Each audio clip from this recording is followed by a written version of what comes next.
ओम शांति। आज 30 मार्च 2021 की मुरली है। बाबा ने कहा, मीठे बच्चे, तुम्हें श्रीमत पर तत्वों सहित सारी दुनिया को पावन बनाने की सेवा करनी है। सबको सुख और शांति का रास्ता बताना है। प्रश्न है, तुम बच्चे अपनी देह को भी भूलने का पुरुषार्थ करते हो, इसलिए तुम्हें किस चीज की दरकार नहीं है? उत्तर है, चित्रों की। जब ये चित्र देह ही भूलना है तो उन चित्रों की क्या दरकार है? स्वयं को आत्मा समझ विदेही आत्मा को और स्वीट होम को याद करो। ये चित्र तो हैं छोटे बच्चों के लिए, अर्थात नयों के लिए। तुम्हें तो याद में रहना है और सबको याद कराना है। धंधा आदि करते सतो प्रधान बनने के लिए याद में रहने का अभ्यास करो। गीत है, तकदीर जगाकर आई हूँ। ओम शांति। मीठे मीठे बच्चों ने ये अक्सर सुने और फौरन खुशी में रोमांच खड़े हो गए होंगे। बच्चे जानते ही यहाँ आए हैं अपने सौभाग्य स्वर्ग की तकदीर लेने, ऐसे और कहीं भी नहीं कहेंगे। तुम जानते हो हम बाप से स्वर्ग का वर्षा ले रहे हैं, अर्थात स्वर्ग बनाने का पुरुषार्थ कर रहे हैं। सिर्फ स्वर्गवासी बनने का नहीं, परंतु स्वर्ग में ऊंच से ऊंच पद पाने का पुरुषार्थ कर रहे हैं। स्वर्ग का साक्षात्कार कराने वाला बाप हमको पढ़ा रहा है। ये भी बच्चों को नशा चढ़ना चाहिए। भक्ति अब खत्म होनी है। कहाँ जाता है? भगवान भक्तों का उद्धार करने आते हैं, क्योंकि रावण की जंजीरों में सब फंसे हुए हैं। अनेक मनुष्य की अनेक मतें हैं। तुम तो जान गए हो, सृष्टि का चक्र ये अनादि खेल बना हुआ है। ये भी भारतवासी समझते हैं। बरोबर हम प्राचीन नई दुनिया के वासी थे, अब पुरानी दुनिया के वासी बने हैं। बाप ने स्वर्ग नई दुनिया बनाई, रावण ने फिर नर्क बनाया। बाप दादा की मत पर तुम अब अपने लिए नई दुनिया बना रहे हो, नई दुनिया के लिए पढ़ रहे हो। कौन पढ़ाते हैं? ज्ञान का सागर पतित पावन, जिसकी महिमाएं एक के सिवाय और किसी की महिमा नहीं गाई जाती है, वही पतित पावन है। हम सब पतित है। पावन दुनिया की याद कोई को नहीं है। अभी तुम जानते हो, बरोबर 5000 वर्ष पहले पावन दुनिया थी। ये भारत ही था, बाकी सब धर्म शांति में थे। हम भारतवासी सुख धाम में थे। मनुष्य शांति चाहते हैं, परंतु यहाँ तो कोई शांत रह न सके। ये कोई शांति धाम नहीं है। शांति धाम है निराकारी दुनिया, जहाँ से हम आते हैं। बाकी सतयुग है सुख धाम, उसको शांति धाम नहीं कहेंगे। वहाँ तुम पवित्रता सुख शांति में रहते हो, कोई हंगामा नहीं रहता। घर में बच्चे झगड़ा आदि करते हैं तो उनको कहा जाता है शांत रहो, तो बाप कहते ही तुम आत्माएं शांति देश की थी, अब झगड़ालू देश में आकर बैठे हो। ये बात तुम्हारी बुद्धि में है। तुम बाप द्वारा फिर से ऊंच पद पाने का पुरुषार्थ कर रहे हो। ये स्कूल कोई कम थोड़े ही है, गॉड फादर की यूनिवर्सिटी है। सारी दुनिया में बड़े से बड़ी यूनिवर्सिटी है। इसमें सब बाप से शांति और सुख का वर्षा पाते हैं। सिवाय एक बाप के और कोई की महिमा नहीं है। ब्रह्मा की महिमा थोड़ी ही है। बाप की इस समय आकर वर्षा देते हैं। फिर तो सुखी सुख है, सुख शांति देने वाला एक बाप है, उसकी ही महिमा है। सतयुग त्रेता में कोई की महिमा होती नहीं, वहाँ तो राजधानी चलती रहती है। तुम वर्षा पा लेते हो, बाकी सब शांति धाम में रहते हैं। महिमा कोई की नहीं है। बल क्राइस्ट धर्म स्थापन करते हैं, सो तो करना ही है। धर्म स्थापन करते हैं फिर भी नीचे उतरते जाते हैं। महिमा क्या हुई? महिमा सिर्फ एक की है, जिसको पतित पावन लिबरेटर कह बुलाते हैं। ऐसे तो नहीं उनको क्राइस्ट बुद्ध आदि याद आता होगा। याद फिर भी एक तो किसी सतयुग में तो सब किसी की महिमा होती नहीं है। पीछे धर्म शुरू होता है तो बाप की महिमा गाते हैं और भक्ति शुरू होती है। ड्रामा कैसे बना हुआ है, कैसे चक्र फिरता है, तो जो बाप के बच्चे बने ही वही जानते हैं।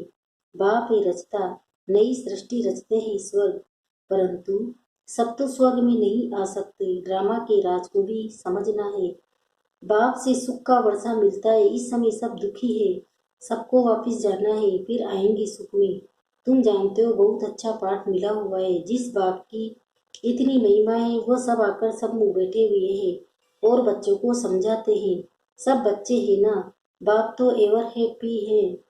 वास्तव में बाप के लिए ये नहीं कह सकते, अगर ये हैप्पी बने तो अनहैप्पी भी बनना पड़े। बाबा तो इन सबसे न्यारा है। तो बाप की महिमा है, वही इस समय तुम्हारी महिमा है। फिर भविष्य में तुम्हारी महिमा अलग होगी। जैसे बाप ज्ञान का सागर है, तुम भी हो। तुम्हारी बुद्धि में सृष्टि चक्र का ज्ञान है। जानते हो बाप सुख का सागर है, उनसे अथाह सुख मिलते हैं। इस समय तुम बाप से वर्षा ले रहे हो। बाप बच्चों को भी श्रेष्ठ कर्म सिखला रहे हैं। जैसे लक्ष्मी नारायण है, इन्होंने जरूर आगे जन्म में अच्छे कर्म किए हैं जो ये पद पाया है। दुनिया में ये कोई समझते नहीं है कि इन्होंने राज्य कैसे पाया। बाप कहते हैं तुम बच्चे अब ये बन रहे हो, तुम्हारी बुद्धि में ये आता है कि हम ये थे फिर ये बनते हैं। बाप बेट कर्म अकर्म विकर्म की गति समझाते हैं, जिससे हम ये बनते हैं। श्रीमत देते हैं तो श्रीमत जाननी चाहिए ना। श्रीमत से सारी दुनिया तत्वों आदि सबको श्रेष्ठ बनाते हैं। सतयुग में सब श्रेष्ठ थे, वहाँ कुछ हंगामा व तूफान आदि होते नहीं, न जास्ती ठंडी न गर्मी, सदैव बाहरी मौसम रहता है। वहाँ तुम कितना सुखी रहते हो, वो लोग गाते भी हैं। खुदा बहिष्त अथवा हेविन स्थापन करते हैं तो उसमें उच्च पद पाने का पुरुषार्थ करना चाहिए। हमेशा गाया जाता है, फॉलो मदर फादर।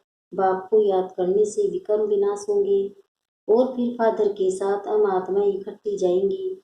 श्रीमत पर चलकर हर एक को रास्ता बताना है। बेहद का बाप है, स्वर्ग का रास्ता। अब तो हेल है, जरूर हेल में हेविन का वर्षा दिया होगा। अब 84 जन्म पूरे होते हैं, फिर हमको पहला जन्म स्वर्ग में लेना है। तुम्हारी एम ऑब्जेक्ट सामने खड़ी है, ये बनने का है।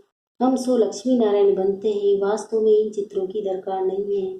तो कच्चे हैं, घड़ी घड़ी भूल जाते हैं, इसलिए चित्र रखे जाते हैं। कोई कृष्ण का चित्र रखते, कृष्ण को देखने बिगर याद नहीं कर सकते। सबकी बुद्धि में चित्र तो रहता है, तुमको कोई चित्र लगाने की दरकार नहीं है। तुम अपने को आत्मा समझते हो, तुम्हें अपना चित्र भी भूलना है। देह सहित सब संबंध भूल जाने हैं। बाप कहते हैं तुम वो आशिक एक मासूक के मासूक। बाप कहते हैं मुझे याद करते रहो तो विकर्म विनाश हो जाए। ऐसी अवस्था रहे तो शरीर जिस समय छूटे तो समझे हम इस पुरानी दुनिया को छोड़ अब बाप के पास जाते हैं। 84 जन्म पूरे हुए, अब जाना है। बाबा ने फरमान किया है मुझे याद करो, बस बाप और स्वीट होम को याद करो। बुद्धि में है कि मैं आत्मा बिगड़ शरीर थी, फिर यह पाठ बजाने के लिए शरीर धारण किया है। पाठ बजाते बजाते पतित बन पड़े हैं। ये शरीर तो है पुरानी जूती। आत्मा पवित्र हो रही है, शरीर पवित्र तो यहाँ मिल न सके। अब हम आत्मा जाएंगे वापिस घर। पहले प्रिंस प्रिंसेस बनेंगे, फिर स्वयंवर बाद लक्ष्मी नारायण बनेंगे। मनुष्य को ये पता नहीं है कि राधे कृष्ण कौन है। दोनों अलग अलग राजधानी के थे, फिर उन्हों का स्वयंवर होता है। तुम बच्चों ने ध्यान में स्वयंवर देखा है। शुरू में बहुत साक्षात्कार होते थे, क्योंकि पाकिस्तान में तुमको खुशी देख रखने के लिए ये सब पाठ चलते थे। पिछाड़ी में तो है ही मारा मारी, अर्थक्वेक आदि बहुत होगी। तुमको साक्षात्कार होते रहेंगे, हर एक को मालूम पड़ जाएगा हम कौन सा पद पाएंगे। फिर जो कम पढ़े हुए होंगे वो बहुत पछताएंगे। बाप कहेंगे तुम नहीं पढ़े, न औरों को पढ़ाया, न याद में रहते थे। याद से ही सतो प्रधान बन सकते हो। पतित पावन तो बाप ही है, वह कहते हैं मामी कम याद करो तो तुम्हारी खाद निकल जाएगी। पुरुषार्थ करना है, याद की यात्रा का धंधा आदि बल करो। कर्म तो करना ही है, परंतु बुद्धि का योग वहाँ रहे। तमो प्रधान से सतो प्रधान यहाँ बनना है। ग्रस्त व्यवहार में रहते हुए तुम मुझे याद करो, तभी तुम नई दुनिया के मालिक बनेंगे। बाप और कोई तकलीफ नहीं देते हैं, तुमको बहुत सहज उपाय बताते हैं सुखधाम का मालिक बनने। मामी कम याद करो, अभी तुम याद करो। बाबा भी स्टार है, मनुष्य तो समझते हैं वह सर्वशक्तिमान है, बड़ा तेजवान है। बाप कहते हैं मनुष्य सृष्टि का चैतन्य बीज रूप हूँ। बीज होने के कारण सृष्टि के आदि मध्य अंत को जानता हूँ। तुम तो बीज नहीं हो, मैं बीज हूँ, इसलिए मुझे ज्ञान सागर कहते हैं। मनुष्य सृष्टि का चैतन्य बीज है, उनको जरूर मालूम होगा ये सृष्टि चक्र कैसे फिरता है। ऋषि मुनि कोई रचता और रचना के आदि मध्य अंत को नहीं जानते। बच्चे अगर जानते हो उनके पास जाने में देरी नहीं लगती, परंतु बाप के पास जाने का रास्ता कोई भी नहीं जानते। पावन दुनिया में पतित जा भी कैसे सकते हैं। इसलिए बाप कहते हैं काम मां शत्रु पर जीत बनो। यही तुमको आदि मध्य अंत दुख देते हैं। तुम बच्चों को कितना अच्छी रीति समझाते हैं। कोई तकलीफ नहीं, सिर्फ बाप और वर्षे को याद करना है। बाप की याद अर्थात योग से पाप बसक होंगे। सेकंड में बाप से ही बादशाही मिलती है। बच्चे बन स्वर्ग में तो आएंगे, परंतु स्वर्ग में भी ऊंच पद पाना है, उसका पुरुषार्थ करना है। स्वर्ग में तो जाना ही है, थोड़ा भी सुनने से समझ जाएंगे। बाप आया है। अभी भी कहते हैं ये वही महाभारत लड़ाई है, जरूर बाप भी होगा तो बच्चों को राजयोग सिखलाते हैं। तुम सबको जगाते रहते हो, जो बहुतों को जगाएंगे वो ऊंच पद पाएंगे। पुरुषार्थ करना है, सब एक जैसे पुरुषार्थी हो न सके। स्कूल बड़ा भारी है, ये वर्ड की यूनिवर्सिटी, सारे वर्ड को सुखधाम और शांतिधाम बनाना है। ऐसा टीचर कभी होता है क्या। यूनिवर्स सारी दुनिया को कहा जाता है। बाप ही सारे यूनिवर्स के मनुष्य मात्र को सत्व प्रधान बनाते हैं, अर्थात स्वर्ग बनाते हैं। भक्ति मार्ग में जो भी त्योहार मनाते हैं वो सभी अब संगम युग के ही। सत्य त्रेता में कोई त्योहार होता नहीं है, वहाँ तो प्रारब्ध भोगते हैं। त्योहार सब यहाँ मनाते हैं। होली और धुरिया ये ज्ञान की बातें हैं। फास्ट जो हुआ उसके सब त्योहार मनाते आए हैं सब इस समय के। होली भी इस समय की है। इस 100 वर्ष के अंदर सब काम हो जाता है, सृष्टि भी नई बन जाती है। तुम जानते हो हमने अनेक बार सुख का वर्षा लिया फिर गंवाया है।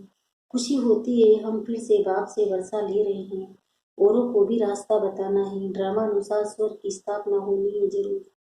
जैसे दिन के बाद रात, रात के बाद दिन होता है, वैसे कलयुग के बाद जरूर सत्य होता है। मीठे मीठे बच्चों की बुद्धि में खुशी का नगाड़ा बजना चाहिए। अब समय पूरा होता है, हम जाते हैं शांति धाम। ये अंतिम जन्म है। कर्म भोग की भोगना भी खुशी में हल्की हो जाती है। कुछ भोगना से, कुछ योग बल से हिसाब किताब चुकतू होना है। बाप बच्चों को धैर्य देते हैं, तुम्हारे सदा सुख के दिन आ रहे हैं। धंधा आदि भी करना है, शरीर निर्वाह, अर्थ पैसे तो चाहिए नहीं। बाबा ने समझाया धंधे वाले लोग धर्म निकालते हैं, समझते हैं जास्ती धन इकट्ठा होगा तो बहुत दान करेंगे। यहाँ भी बाप समझाते हैं कोई 2 पैसा भी देते हैं तो उनको रिटर्न में 12-21 जन्म के लिए बहुत मिल जाता है। आगे जो तुम दान पुण्य करते थे उसका रिटर्न दूसरे जन्म में मिलता था, अब तो 21 जन्म के लिए एवजा मिलता है। आगे साधु संत आदि को देते थे, अब तो तुम जानते हो ये सब खत्म हो जाना है। मैं सम्मुख आया हूँ तो इस कार्य में लगाओ तो तुमको 21 जन्म के लिए वर्षा मिल जाएगा। आगे तुम इनडायरेक्ट देते थे, ये डायरेक्ट है, बाकी तो तुम्हारा सब खत्म हो जाएगा।